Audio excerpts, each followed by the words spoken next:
Okay, so this presentation will be about India and hopefully will serve as a guide in your business pursuits in India, whether it be starting a business in India or just a business trip to India. Hopefully this information will be useful and will ensure success in your business endeavors in India. I'll start by giving a brief overview of their country with a few things about their economy and government, and then move towards more business-related topics, and finish up with a few tips and regulations about how to act and behave publicly in India, things that may be different than in the United States.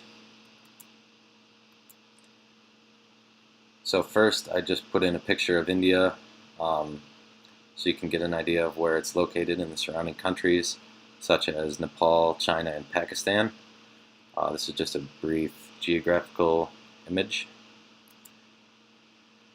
And then starting with the economy, India used to be a closed control and command economy until the early 1990s, in which they opened up their economy. And since then, they've enjoyed an average annual GDP growth of 6%. And when compared to other developing countries, this is pretty remarkable. It's very rare, especially among developing countries, to have a steady increase in GDP without any setbacks. The national currency is the Indian rupee, and since the 90s, the rupee has become a floating currency, where before it was controlled through government intervention. And a quick fact about their economy is they are the largest producer of tea in the world and the second largest producer of cement in the world. So that's just a brief insight as to what their main exports are. Next, I'll talk about their government. They are a parliamentary democracy.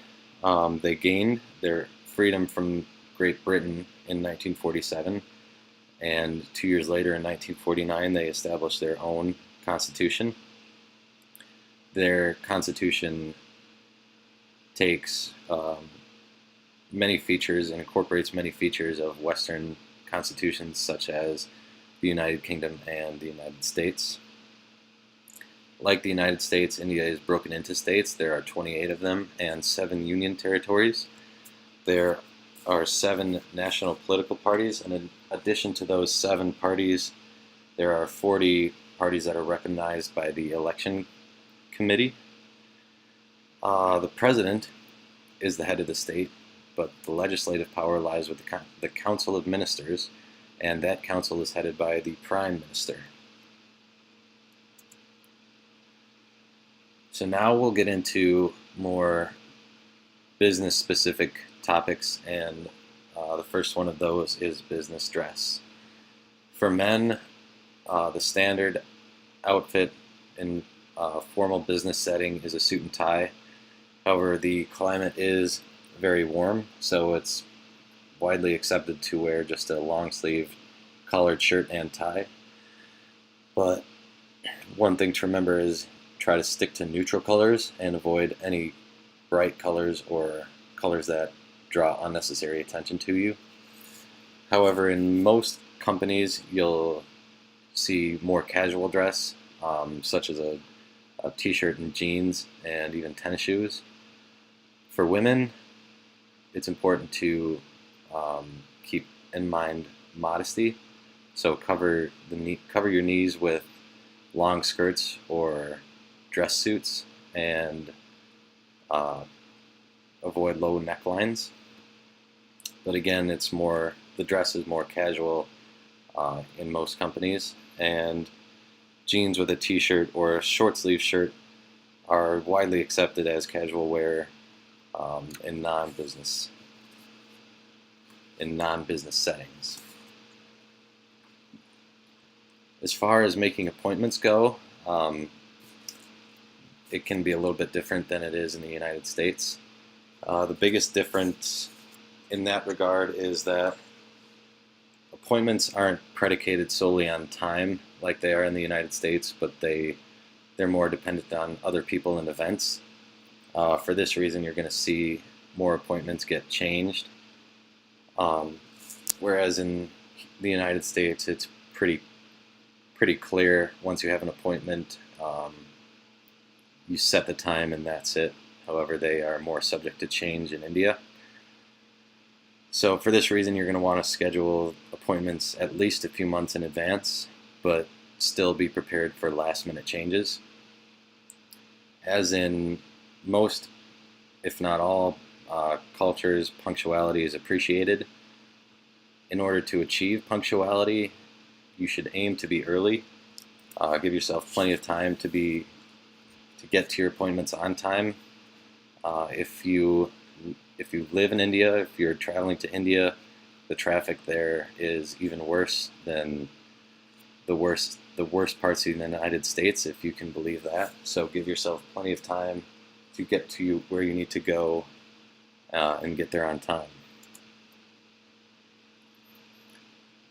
Now I'll talk a little bit about conversation and the etiquette that goes with conversation.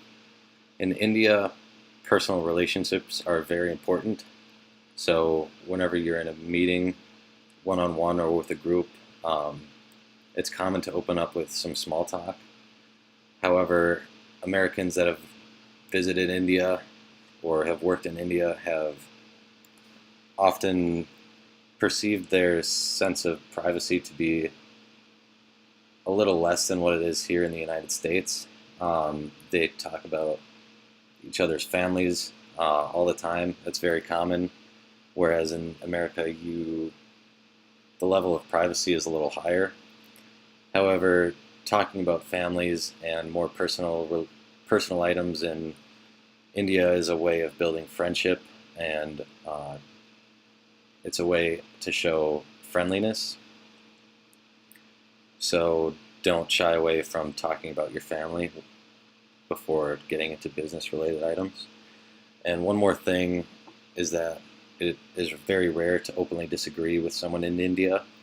It can be perceived as disrespectful, hostile, even demonstrative. So be a little bit more passive if you disagree, and don't go right out and openly disagree with someone.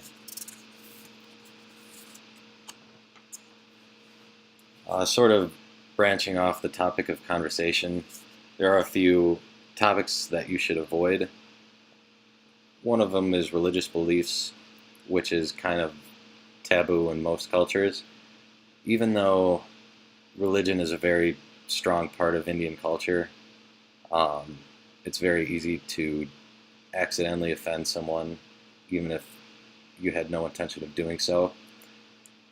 And it can bring up some negative feelings, so try to avoid religious beliefs if possible. Another thing to avoid talking about is their relationship with Pakistan. The two countries do share a border, but the relationship hasn't always been peaceful, and it has often been hostile. So even if you're not intending to be disrespectful, even an innocent comment could bring up some hostile feelings. So again, it's best to avoid talking about India's relationship with Pakistan. And the last thing to avoid talking about, or one of the last things, is poverty and sort of the rich-poor divide that exists in India. It can be seen as condescending, even if you're not trying to be. So don't talk about poverty. The negotiating process is also a little bit different in India than it is in the United States.